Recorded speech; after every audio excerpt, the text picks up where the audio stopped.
Number 12. Pagani Zonda. Starting with our countdown at number 12, we have the Pagani Zonda, a car so exclusive that even having $1 million wouldn't guarantee you could legally drive one on American roads. Horacio Pagani, the visionary behind the carbon fiber masterpiece, crafted what many consider automotive perfection between 1999 and 2017. Each of the 140 Zondas ever produced was hand-built, featuring a specifically tuned Mercedes-AMG V12 engine, pumping out up to 760 horsepower. The power-to-weight ratio is absolutely mind-bending, thanks to extensive use of carbon fiber and aluminum construction. But here's the catch. Despite prices starting well over $1 million, these Italian cars have never been federalized for U.S. import. The only way Americans can legally own one is through the restrictive show and display rule, limiting driving to just 2,500 miles annually. For enthusiasts, seeing such a car parked in a private collection but not allowed to truly stretch its legs on open roads is almost tragic. Number 11. Porsche 964 Carrera.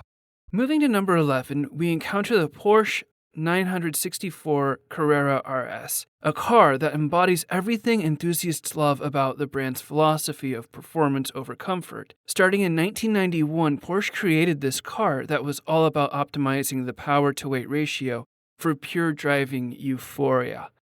The RS featured a 260 horsepower flat-six engine, but what made it truly special was everything Porsche took away. No carpet, no power windows, no power steering, no air conditioning, no stereo, essentially nothing that wasn't absolutely necessary for going fast. Number 10. Alfa Romeo 8C Spider.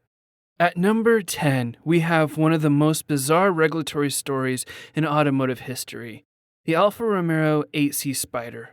When Alfa Romeo returned to the U.S. market in 2008 after a 13-year absence, they brought with them the stunning 8C Competizone hardtop, with only 500 units produced globally and around 100 destined for America. It was more of a symbolic return than a full market re-entry. The hardtop version sailed through U.S. safety regulations without issue, but the convertible Spider hit a bureaucratic wall. Despite being essentially the same car with a roof chopped off, the NHTSA determined that the Spider didn't satisfy their safety regulations, blocking its importation entirely. Then, in a move that left everybody scratching their heads, the agency completely reversed course in 2016, 8 years after the original decision. They announced in the Federal Register that the Spider was substantially similar to the approved hardtop and was eligible for importation. Few cars have come up against such puzzling, bureaucratic flip-flops. Number 9. Rover Mini. Number 9 takes us to one of the most beloved cars of all time, the original Rover Mini. When the British Motor Company introduced the Mini in 1959, they created an instant icon that would become as recognizable as the Queen herself. The original Austin and Morris versions featured a revolutionary 35 horsepower engine and a transverse front drive layout, with the transmission and engine sharing the same oil, an innovation later adopted by supercars like the Lamborghini Miura. Americans initially embraced the Mini, with sales running from 1960 to 1967. Weekend racers discovered these tiny cars were giant killers on the track, but their size proved poorly suited for American highways and driving habits. While the U.S. said goodbye to the Mini in '67, production continued for decades under various ownership changes, eventually landing with Rover and later BMW. Watching a genuine Mini dart through urban traffic is still a sight to savor, no matter the era. Number 8. Mazda Cosmo. At number 8, we explore Mazda's crown jewel, the Cosmo series. While American enthusiasts knew Mazda's rotary magic through the RX-7 and RX-8, sports cars they missed out on the company's flagship rotary model that showcased the technology at its absolute finest. The original 1967 Cosmo introduced Mazda's revolutionary Wankel rotary engine to the world. These early cars were hand-built in a special workshop with meticulous attention to detail, but production remained limited and Japan exclusive. The name lived on through various models, But the final Cosmo from 1990 to 1996 represented the pinnacle of rotary engineering. This ultimate Cosmo featured a unique 3-rotor 2.0-liter engine with sequential twin turbochargers, producing 300 horsepower power figures that were absolutely staggering for the early 90s. The car also packed luxury features and cutting-edge electronics that would make contemporary German luxury cars jealous. However, Mazda positioned this as a premium Japanese market exclusive, pricing it accordingly, and never considered export markets. Only recently have these cars become eligible for import, allowing American Mazda enthusiasts to finally experience the brand's ultimate expression of the rotary engine. Number 7. BMW M3 Sport Evolution 3. Number 7 brings us to one of the most extreme and valuable BMWs ever created, the M3 Sport Evolution 3. In the late 80s, BMW got serious about performance with their M division, creating legends like the original M3 and M5. But in 1990, they turned the intensity up to 11 with the Evo 3. BMW needed to produce 5,000 standard M3s for Group A racing approval, but they also needed a genuine race car for competition.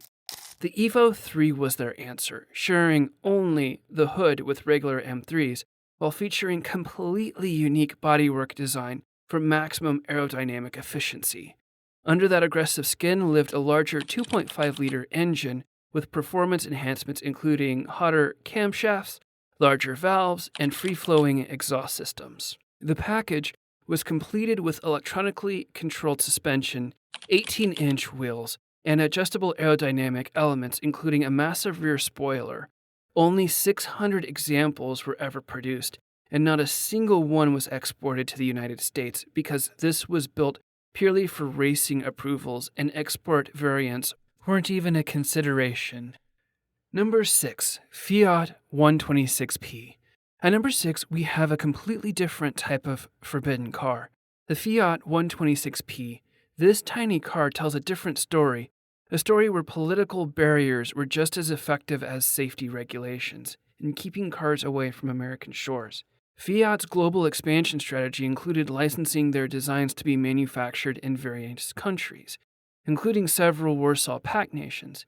The 126P was produced in Poland as part of this arrangement, becoming one of the few cars available to Polish citizens under the communist-planned economy. For those fortunate enough to have this privilege and means to buy a car, the 126P was often their only option. This little machine never had a chance in America for multiple reasons. The U.S. government wasn't exactly encouraging business relationships with Warsaw Pact countries during the Cold War, and the car's tiny two-stroke engine would have failed emissions tests spectacularly. Number 5. Lamborghini Diablo Strosek. The number 5 introduces us to the world of custom automotive modification with the Lamborghini Diablo Strosek. While Americans could easily purchase a standard Diablo from their local Lamborghini dealer throughout the 90s, they were blocked out of one of the most intriguing variants ever created. Vittorio Strosek, a German automotive designer who had been working in the field since the 70s, created his own interpretation of the already stunning Diablo. His modifications fundamentally changed the car's character. The aggressive pop-up headlights were replaced with sleek dual units and streamlined housings. Rounded bumpers softened the overall appearance, and a modified spoiler enhanced the aerodynamics. But ironically, these very modifications ended up getting the car into trouble. Curious. How? The unique headlight configuration and the peculiar side mirrors mounted high on the window frames gave the car an unmistakable presence that set it apart from any factory Lamborghini. And these same distinctive elements became the car's downfall in terms of U.S. legality. Therefore, the very modifications that made the Stros special were the ones that prevented it from meeting federal lighting and mirror requirements, creating a scenario that could only be resolved by reverting to factory specifications, which would defeat the entire purpose of the Strosek package. Number 4. Jaguar XJ220. At number 4, we have one of the most ambitious automotive projects in the 1990s, the Jaguar XJ220. This supercar began life as a passion project among Jaguar engineers who worked weekends and called in favors from suppliers to create their vision of the ultimate British supercar. The project started with promises of a genuine Jaguar V12 engine, but evolved to feature a twin turbocharged V6 instead, a change that disappointed some early depositors. However, the final result was spectacular. 540 horsepower and a striking package that achieved its goal of breaking the 200 mph barrier. The car's dramatic wedge profile and aggressive stance made it one of the coolest supercars of the decade. Financial market turmoil killed sales momentum, and only 281 examples were ever produced before the program was canceled. With such limited production numbers, it made absolutely no financial sense for Jaguar to invest in the expensive crash testing and certification required for U.S. sales. The only way Americans could legally own one was through the restrictive show and display rule, which has since expired now that these cars have passed the 25-year mark. Number 3. Volkswagen Type 1 Beetle, Mexican production. Number 3 might surprise you. It's the Volkswagen Beetle, specifically the Mexican-produced version that continued long after the car left American shores. The VW Type 1 was one of America's best-selling cars for decades until it was pulled from the market in 1977 due to safety and emissions regulations. While the Beetle disappeared from U.S. dealerships, production continued in Mexico until 2004, with ongoing improvements and updates. But these later Mexican Beetles incorporated modernized interiors, engine improvements, and other enhancements that were never certified for the U.S. market. And since they weren't identical to the previous approved models, they couldn't legally cross the border. Therefore, American enthusiasts had to watch from afar as the classic Beetle continued evolving in ways they couldn't experience firsthand. Number 2. Nissan Skyline R34 GT-R. At number 2, we have perhaps the most famous forbidden car of all, the Nissan Skyline R34 GT-R.